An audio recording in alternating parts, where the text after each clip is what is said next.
জাহান্নামের আযাব ধরে ফেলবে রে আব্বা, আপনি শয়তানের গোলামি করেন না রে আব্বা। এইভাবে বলছেন। আসমানওয়ালা বলছে, ইব্রাহিম খলিল হইতে পারো তুমি আমার, আমি তোমার বাপের হেদায়েত দেব না।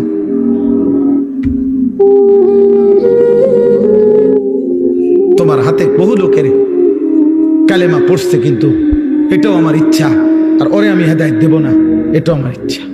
তো যেই ইব্রাহিমের হাতে তার পিতা কালেমা পড়লো না, আবার সেই ইব্রাহিমের মাত্র 12 বছরের ছেলে ইসমাইল ওরে যখন আল্লাহর কথা বলছে, স্বপ্নে দেখছি তোমারে জবাই করতেছি, তুমি কি কও বলো বাবা। সন্তান বলতেছে, আব্বা আমি আমার মালিকের ফয়সালায় রাজি আছি।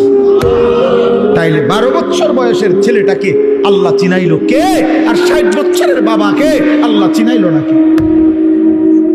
সব কার ফয়সালা? আবারও বলছি, খামখেয়ালি করবেন, খামখেয়ালি করেন। একজন মুসলমান আখেরাত আখেরাত গুনাহ থেকে বাঁচেন, গুনাহ থেকে বাঁচেন, এই গুনাহ থেকে বাঁচেন। ইমাম সাহেব হাত উঠাইলে আমাদের জাহান্নাম মাফ না, না ইমাম সাহেবের আব্বার সম্পত্তি না। আপনার মরার পরে আপনার গোস্ত 60 কেজি, আর ফার্মের মুরগা 40টা, আর আপনার কি 30 কেজি ডাই, আর গ্যারাম চুক্তি 300 মানুষের ভাত খাওয়াই আপনি বেহেস্তে যাইবেন গা।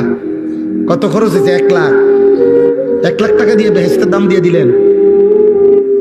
1 লাখ টাকা দিয়ে আপনার বাবার বেহেস্তের বুঝ করে দিলেন। জান্নাতের দাম 1 লাখ টাকা। জান্নাতের দাম 1 লাখ টাকা। হ্যাঁ, জান্নাত কি 2টা রুম আর একটা বারিন্দা, এটাই তো জান্নাত নাকি? তাইলে বলেন, আপনারা বলেন। হযরত নূহ আলাইহিস সালামের কথা মনে করেন, কোরআন শরীফে আছে। নূহ আলাইহিস সালাম আল্লাহর কাছে বলছে, মাওলা আজ 950 বছর আমি আপনার বান্দাদেরকে জাহান্নাম থেকে বাঁচাইতে চাইছি রে মাওলা।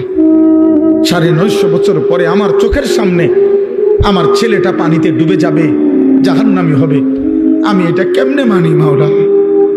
আমি তো একদিন 2 দিন না রে মাওলা, গত 950 বছর আমি আপনার বান্দাদেরকে আপনার দিকে ডাকছি। আমার এই 950 বছরের মেহনতের বিনিময়ে আমার এই ছেলেটারে কি বাঁচান যায় না? আল্লাহ বলছেন, না আমি হেদায়েত দেব না। দিছেন? আপনি কয় বছর মেহনত করছেন বলেন? 950 বছরের নবী নূহ। আল্লাহ বলছেন, না আমি ঈমান দেব না। তো দেয় নাই। ইউসুফ আলাইহিস সালাম 10